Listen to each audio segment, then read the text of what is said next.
Assalamualaikum warahmatullahi wabarakatuh. Alhamdulillah rabbil alamin, wabihi nasta'in ala umuri dunya waddin.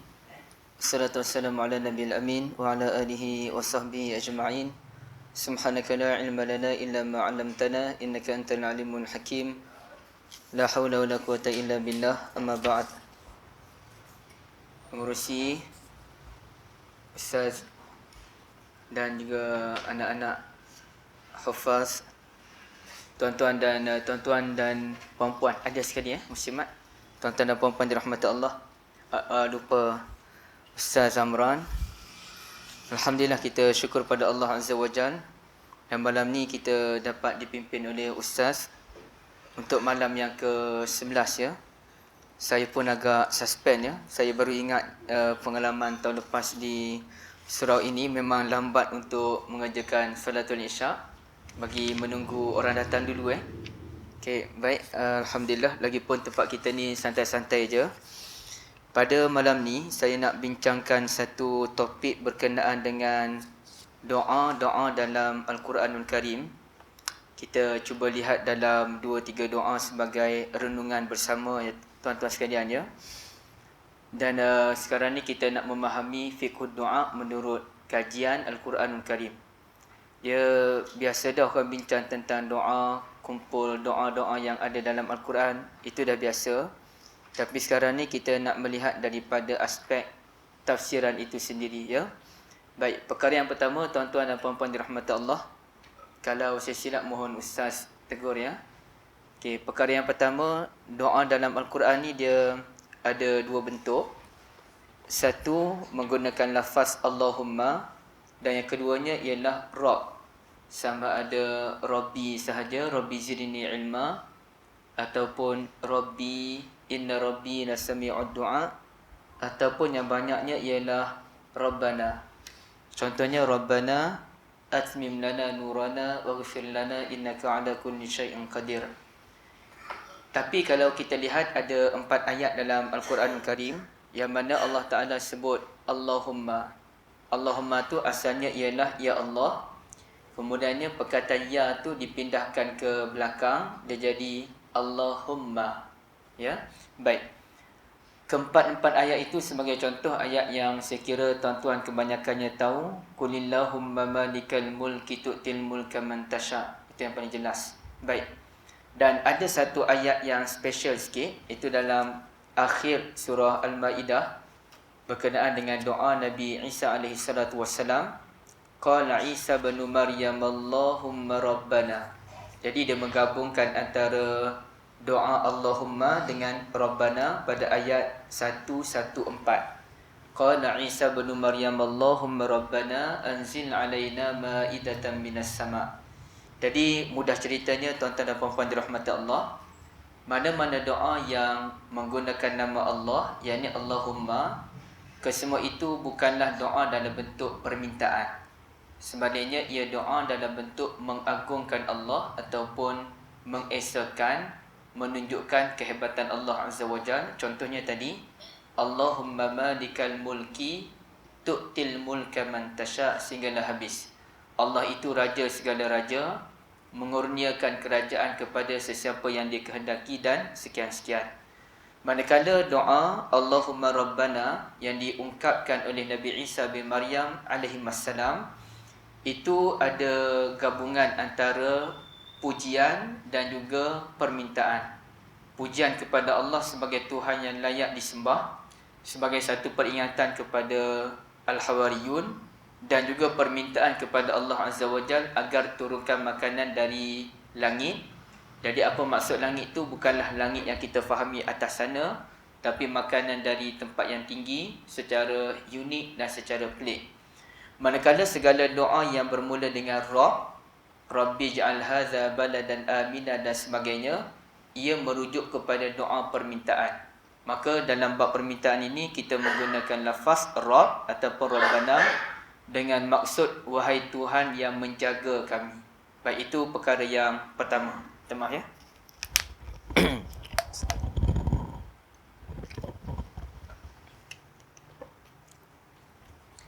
Perkara yang kedua, tuan-tuan dan puan-puan dirahmati Allah sekalian, Bila kita teliti dalam Al-Quran Karim, saya kira doa para nabi yang paling banyak ialah doa Nabi Ibrahim alaihi salatu wassalam.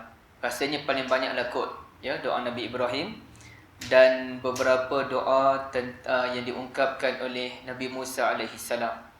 Walaupun doa Nabi Ibrahim ini yang paling banyak, mungkin saya kena tengok balik kajian kod-kod, ada lagi nabi lain lebih ramai, lebih banyak. Tapi doa yang paling popular bukannya doa Nabi Ibrahim. Agaknya doa Nabi mana yang paling popular ya? Iaitu Nabi Yunus alaihi salam. Saya kira itulah doa yang paling popular, iaitu la ilaha illa anta subhanaka inni kuntu minaz zalimin. Dia tidak ada unsur Rabb pun di situ. Ia hanyalah penyesalan daripada Nabi Yunus. Saya kira inilah doa taubat yang paling popular dalam Al-Quranul Karim, yang dihafal oleh anak-anak kecil pun hafal, orang besar pun amal sampai sudah. Sedangkan kalau kita tanya, tahu ke doa taubat Nabi Adam? Sebahagian tahu, sebahagian mungkin ramai yang tak tahu. Tahu ke doa Nabi Ibrahim AS? Saya kira banyak juga doa Nabi Ibrahim ni. Tapi kalau kita minta keluarkan satu doa, mungkin sukar untuk kita keluarkan. Dan kalau kita tanya doa Rabbana taqabbal minna tu doa siapa, mungkin ramai orang tak tahu. Tapi kalau sebut je la ilaha illa anta subhanaka inni kuntu minaz zalimin, ini saya kira semua orang maklum, kebanyakan orang maklum. Itulah doa Nabi Yunus alaihi salatu wassalam. Jadi menarik tentang doa Nabi Yunus ini, walaupun kemungkinan itulah satu-satunya doa baginda, atau saya silap, saya kena semak balik, tapi itulah doa yang amat popular sejak zaman dahulu sehinggalah zaman sekarang. Baik, itu yang kedua. Yang ketiga, tuan-tuan dan puan-puan dirahmati Allah sekalian, doa ini dia ada unsur permintaan secara langsung dan ada juga permintaan secara tidak langsung. Ya, ada kebanyakan doa ni dia permintaan secara langsung, tapi ada beberapa doa yang bila kita perhatikan, ia merupakan doa yang diminta oleh para nabi terutamanya secara tidak langsung. Sebagai contoh, kalau kita lihat dalam suratul Anbiya pada ayat 83, iaitu berkenaan dengan Nabi Ayub alaihi salatu wassalam, wa ayyuba iznada rabbahu anni massaniyad-dur wa anta arhamur rahimin. Saya ada ditimpa sedikit kesulitan, sedangkan engkau Tuhan yang Maha Pengasih. Ataupun dalam surah As-Sad, anni massaniyad-dur, macam mana ya? Siapa boleh betulkan saya surah As-Sad? Anni binusbin wa azab tu. Anni massaniyad-dur wa anta arhamur rahimin. Kena tengok balik dalam surah Sad. Sekejap je, saya tak puas hati, tak ingat. Yang tu betul dah Ustaz. Ada satu lagi. Ani masanya syaitan. Patutlah tak jumpa. Ani masanya syaitan binusbin wa azab. Itu dalam surah Sad ayat 41. Jadi Nabi Ayub AS dalam memohon kepada Allah Azza wa Jal, baginda tak sebut secara terang-terangan. Baginda dia sebut, saya ada ditimpa sedikit kesulitan, sedangkan engkaulah Tuhan yang Maha Pengasih. Sama dengan doa Nabi Yunus AS, tidak ada satu pun permintaan daripada Nabi Yunus, keluarkan saya daripada perut ikan. Hanya memuji Allah Azza wa Jal, dan Allah Ta'ala pun kabulkan permintaan hati Nabi Yunus AS dikeluarkan daripada perut ikan tersebut. Baik, jadi bermakna kita belajar sesuatu. Doa ni ada yang boleh diminta secara terang-terangan dengan Allah Azza wa Jal, dan ada juga jenis doa yang mana kita tak sebut terang-terangan, tapi kita banyak memuji Allah Azza wa Jal, dan ia sesuai dengan hadis Nabi SAW, sesiapa yang sibuk dengan memuji Allah Azza wa Jal, maka Allah kabulkan permintaannya walaupun dia tidak meminta. Maknanya kalau kita bertembunglah Contohnya kita ada masa yang amat singkat, 10 minit lagi nak subuh. Kita pun alamak nak baca apa ni, nak baca zikir ke nak baca doa. Jadi berperang tu antara zikir dengan doa ataupun istighfar. Jadi saya kira mungkin kita boleh ketepikan dahulu doa tu.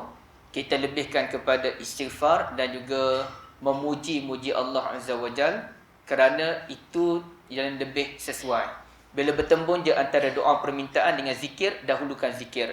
Kerana apabila kita dahulukan zikir, Allah Ta'ala akan kurniakan kita lebih daripada apa yang kita mahukan. Ya? Sebab itu kalau kita dengar perbahasan ulama', adakah kita ni elok memperbanyakkan doa ataupun tak perlu memperbanyakkan doa?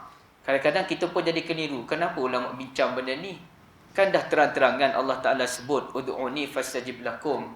Kan terang-terangan Allah sebut supaya innal ladzina yastakbiruna an ibadati sayadkhuluna jahannama dakhirin. Siapa yang takabur daripada beribadah, meminta-minta kepadaku, akan masuk ke dalam neraka Jahannam dalam keadaan hina. Kan Nabi sallallahu alaihi wasallam sendiri pun kempen kita berdoa, ad-du'a mukhul ibadah. Kenapa boleh ulama bincang mana lebih elok berdoa ataupun tidak berdoa? Sebenarnya maksud ulama ialah mana lebih elok antara kita zikrullah ataupun banyak doa meminta. Jadi itu sebenarnya yang dibahaskan oleh ulama'. Bukan ulama' bahas elok berdoa ataupun kurangkan doa. Bukan itu. Maksud ulama' ialah dalam bab permintaan keduniaan tu. Minta ampun itu cerita lain. Yang kita minta supaya kita ni dapat murah rezeki ke, yang kita doa supaya anak kita berjaya dalam peperiksaan ke, yang kita doa supaya kita dapat naik pangkat ke. Lebih baik kita memperbanyakkan doa itu ke, ataupun lebih baik kita banyak memuji Allah dan kemudiannya serahkan kepada Allah. Itu yang sebenarnya dibahaskan oleh ulama' menurut apa yang saya fahami. Maka sebab itulah ada sebahagian ulama' kata dalam bab permintaan ni kita kena belajar agar dia jangan melebihi pujian. Biar pujian kepada Allah Ta'ala tu lebih, bab permintaan tu dia kurang daripada pujian-pujian kepada Allah Azza wa Jalla.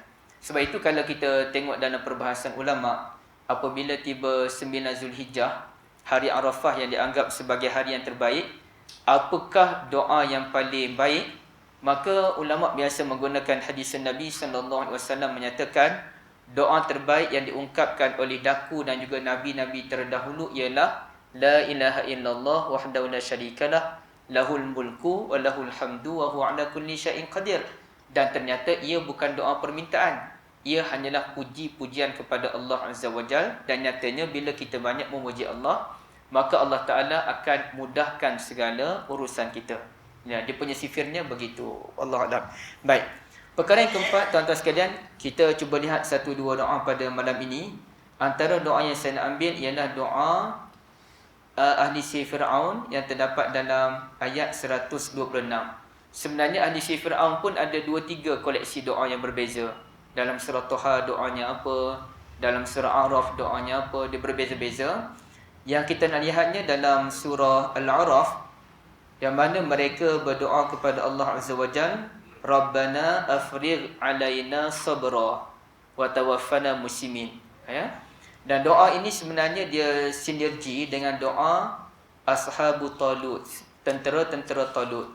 Yang mana tentera Talut ini apabila mereka berhadapan dengan Jalut, termasuklah Nabi Daud AS, mereka dirakamkan oleh Allah Azza wa Jalla dalam ayat yang ke-250 surah Baqarah berdoa, Rabbana afrigh alaina sabra wa sabbit aqdamana wansurna 'alal qaumil kafirin. Jadi kedua-dua doa itu menggunakan yang awalnya sama. Rabbana afrigh alaina sabra. Tuhan limpahkan kepada kami kesabaran.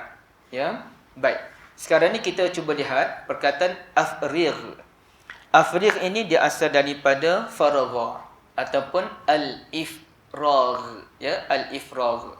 Apa maksud al-ifragh? Al-ifragh ini artinya menuang sampai habis. Contohlah kalau saya tak ada gelas nak buat contoh. Ini ada air dalam mineral ni. Okey, kita ambil gelas, kita pun tuang mineral tu sampai habis. Dari perbuatan kita menuang air ke dalam gelas itu sampai habis, itulah namanya ifragh.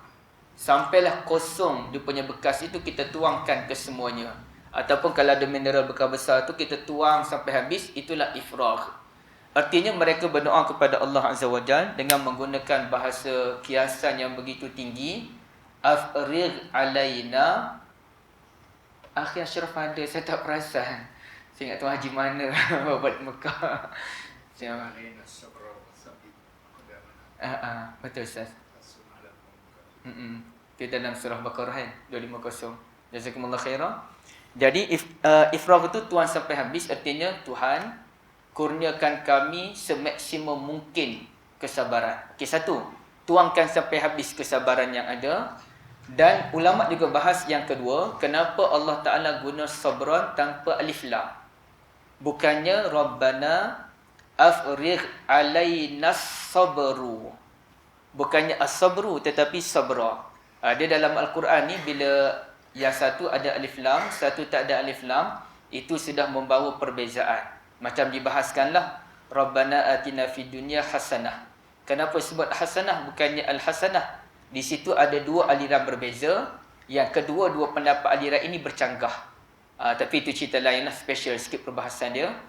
Jadi sabran ini tidak ada alif lam kerana bila tidak ada alif lam ia menunjukkan besarnya kesabaran tersebut. Artinya afrigh alaina, tuangkan sepenuhnya sabran, kesabaran teragung. Jadi bukan kesabaran yang biasa ya. Tuangkan sepenuhnya sabran, kesabaran teragung kepada kami. Jadi ini satu doa yang luar biasa. Wa tawaffana muslimin, dan wafatkan kami dalam keadaan muslim. Itu doa ahli sihir. Ataupun wasabbit aqdamana wansurna 'alal qaumil kafirin. Jadi ini merupakan doa yang saya tak akan tinggallah dalam setiap hari, paling kurang sekali saya akan baca juga. Rabbana afrigh alaina sabran tadi. Okey, itu satu ya. Artinya kita faham daripada sudut perbahasan bahasanya, tuangkan sepenuhnya kesabaran teragung kepada kami. Dan begitulah kalau kita ada je masalah, kita segeram je nak marah dengan seseorang, macam adik-adik sebagai contoh ya, geram dengan kawan-kawan ni, apa tak kemas, Rabbana afrigh alaina sabra. Jadi insya-Allah jadi. Saya ada satu cerita nak sebut pada tuan-tuan sekalian. Syaitan kan dia ganggu kita. Saya dengan mak ni memang cakap habis-habis lembut lah dengan mak. Rasanya saya tak pernah meninggikan diri. Dan adik-adik saya tak pernah curi duit mak, kecuali masa kecil sekali pernah nak ambil 10 sen. Gementar tangan saya nak ambil 10 sen, nak curi masa tu 10 sen dah bernilai masa tahun 96-97. Alhamdulillah saya tak jadi curi. Alhamdulillah sangat. Sebab mencuri ni satu memang tabiat yang sangat buruk. Padahal saya boleh minta je. Jadi saya memang berlembut. Tapi Allah Ta'ala ujinya ialah bila duduk dengan mak je, ada beberapa kali bila mak datang rumah, saya jadi menyampah dengan mak. Saya boleh kawal kat luar ni tak ada apa-apa, tapi dah hati tu memang syaitan lah punya kerja. Saya tak ada apa pun, mak saya tak buat apa pun, dia datang. Saya pun, ya Allah, maha sabar diri, kenapa jadi macam ni sebenarnya? Kenapa bila mak dekat je, ada je benda tak kena, tapi bila mak jauh, kita rindu, kita telefon elok, gelak-gelak dengan dia, tapi bila dekat je problem. Saya tak muhasabah diri seorang-seorang, apa yang berlaku ni memang gangguan syaitan sungguh. Dia campak perasaan yang tak elok. Walaupun kita kawal, Alhamdulillah, cakap masih lembut. Akhirnya saya pun tekad, aku kena ubah, aku kena buat satu pembaharuan dalam ibadah, iaitu menggandakan lagi doa untuk ibu bapa. Saya gandakan lagi. Sebelum ni kita selalu doa dah setiap 5 waktu. Kali ni saya khaskan ada salat duha, saya doa pada mak ayah saya je, tak doa daripada yang lain. Dan bila saya duduk je sebelah mak, saya akan baca Rabbirhamhuma kama rabbayani saghira. Jadi alhamdulillah, syukur sangat. Bila saya duduk gitu je, okey.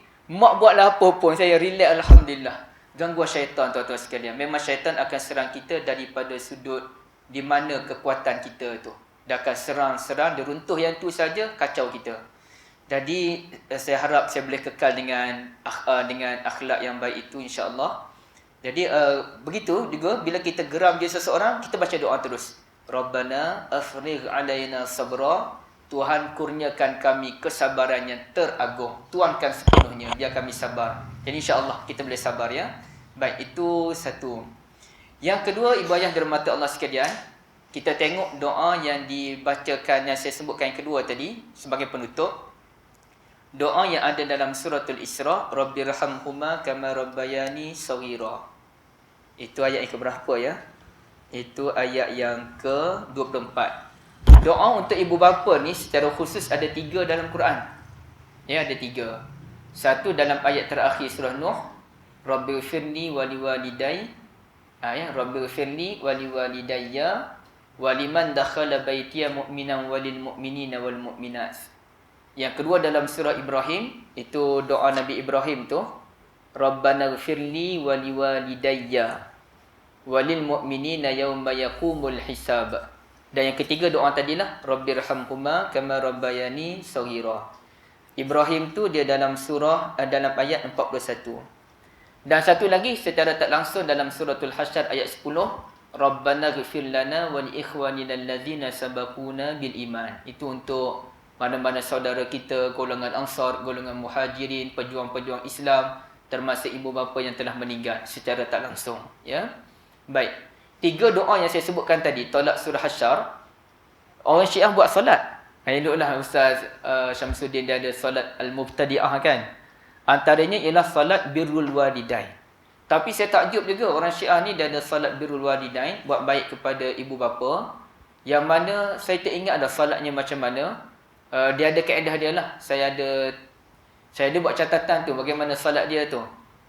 Tapi ketiga-tiga doa ni dia tak lepas. Rabbirhamhuma kama rabbayani shaghira, Rabbighfirli wa liwalidayya wa liman dakhala baitiya mu'minan walil mu'minina wal mu'minat, Rabbanaghfirli wa liwalidayya walil mu'minina yauma yaqumul hisab. Tak lepas doa ni. Dia panggil solat birrul walidain. Jadi sekarang ni alhamdulillah kita dah tahu doa-doa tadi boleh kita amal. Dan doa tadi ialah Rabbirhamhuma kama rabbayani shaghira. Okey, apa maksud dia? Rabbi ni sendiri ialah wahai Tuhan yang menjaga. Sama dengan perkataan kama rabbayani. Rabbayani tu yang menjaga aku, ya. Rabbi irhamhuma, kasihilah mereka berdua kama rabbayani shaghira. Nak terjemah apa ya kama rabbayani shaghira? Biasanya orang terjemah sebagaimana mereka mengasuhku ketika kecil. Maka saya pun bacalah buku Pendeta Zakbar. Alhamdulillah buku yang sangat bagus. Saya baca sikit baru. Asuhan Budi. Memang bagus buku tu. Katanya kalau kita doa pada mak ayah ni dapat kebaikan sebagaimana mereka mengasuh kita masa kecil. Maka dia bagi pesan pada mak ayah. Kalau mak ayah asuhnya baik-baik, maka banyaklah dapat laba daripada doa tadi. Kalau mak ayah tu asuh dengan cengih, dengan garang, dapatlah bahagian sedikit. Jadi bagi nasihat pada ibu bapa. Artinya Allah Ta'ala, kita minta pada Allah, kasihi kedua ibu bapa mereka mengikut kadar bagaimana mereka mendidik kita masa kecil. Kama sebagaimana mereka mendidikku, mengasuhku ketika kecil. Tapi saya baca dalam ulasan ulama, ada ulama tak setuju dengan ulasan tersebut. Tak setuju kama tu diterjemahkan diterjemahkan sebagaimana. Dia tak setuju. Sebaliknya kama rabbayani tu diterjemahkan sebagai disebabkan merekalah. Tuhan kasihilah mereka berdua, disebabkan mereka berdualah yang mengasuhku ketika kecil. Tak kiralah asuhannya biasa ke, asuhannya dengan marah-marah ke, asuhannya dengan penuh kasih sayang ke, asuhannya dengan apa-apa, tak kisah. Yang penting kerana mereka yang mengasuhku ketika kecil, kasihilah mereka berdua. Jadi saya secara peribadi, saya pilih tafsiran yang kedua kerana ia lebih mencakupi. Kasihilah mereka berdua, disebabkan mereka berdualah yang mendidikku, mengasuhku ketika kecil. Maka saya pun tengok perbahasan ulama'. Dan saya agak takjub. Ada ulama' kata begini. Saya takjub daripada sudut penghujahan dia. Doa ini wajib dibaca. Okey, kenapa wajib dibaca? Kerana Allah Ta'ala kata, wakhfid lahuma janahaz zulli wa kul, dan doalah. Allah Ta'ala guna ayat perintah tu. Perintahnya dan doalah. Rabbirhamhuma kama rabbayani shaghira. Okey. Maka ulama pun kata wajib dibaca tu sebagaimana wajibnya kita selawat kepada Nabi sallallahu alaihi wasallam. Ya ayyuhallazina amanu sallu alaihi wasallimu taslima. Ulama-ulama mazhab Syafi'i kata kita wajib selawat pada Nabi kerana ada ayat perintah sallu alaihi, selawatlah kepadanya, dan wajib itu pada tasyahud akhir, ya. Walaupun secara hadisnya tak ada pun secara jelas Nabi kata kena selawat pada baginda pada tasyahud akhir. Yang Nabi ajar tu sampai wa asyhadu anna Muhammadar Rasulullah je. Tapi ulama mazhab Syafi'i kata tak wajib selawat berdasarkan ayat tadi. Baik. Maka bila selawat kepada Nabi wajib dibaca masa tasyahudil akhir, doa rabbirhamhuma kama rabbayani saghira pun tadi pun wajib dibaca dalam tasyahudil akhir sebelum memberikan salam. Ya rahmatullah. Pun wajib juga. Jadi walaupun pandangan ini bukan pandangan yang glamour, tapi adakah kita nak ketepikan pandangan itu dengan mentah-mentah? Kalaulah kita tak setuju dengan kewajipan membaca doa tersebut pada tasyahud akhir, tapi sekurang-kurangnya kita mewarnai salat kita dengan doa tersebut. Rabbirhamhuma kama rabbayani saghira. Saya rasa agak janggal pada akhirnya tuan-tuan dan puan-puan dirahmati Allah sekalian. Agak janggal bila saya baca hadis Nabi, kita pun baca sesiapa yang mendoakan saudaranya tanpa pengetahuan saudaranya, maka malaikat kata semoga kamu pun dapat kebaikan. Dalam ramai-ramai orang ni, kita tolaklah Nabi Muhammad, kita tolak dulu Nabi-Nabi yang ada, kita nak cerita manusia sekeliling kita ni, dalam ramai-ramai orang yang paling wajar kita kasih ialah ibu bapa. Jadi kalau kita doa kepada saudara kita pun, Allah Ta'ala, malaikat doa semoga awak pun dapat benda yang sama. Apa lagi kalau kita doakan ibu bapa kita, tuan-tuan sekalian. Lagilah laba dia, keuntungannya lebih besar. Jadi saya pun sebab itu saya sebutkan, saya rasa kita kena tingkatkan, perbanyakkan doa untuk ibu bapa. Biar ada satu solat yang khas, kita doa tu, kita penuhkan dengan doa ibu bapa je, tak campur dah doa-doa yang lain. Memang doa untuk ibu bapa, tapi bukan jangan buat solat rekaan. Ya solat sunat yang umum lah. Solat sunat yang umum, ataupun kita ambil mana-mana solat rawatib, ataupun kita ambil mana-mana solat duha ke, ataupun solat tahajud ke, ambil 2 rakaat. Memang nak doa kepada ibu bapa semata-mata dalam solat tersebut. Jadi semoga Allah Ta'ala menerima permintaan doa itu. Jadi kita berhenti di sini.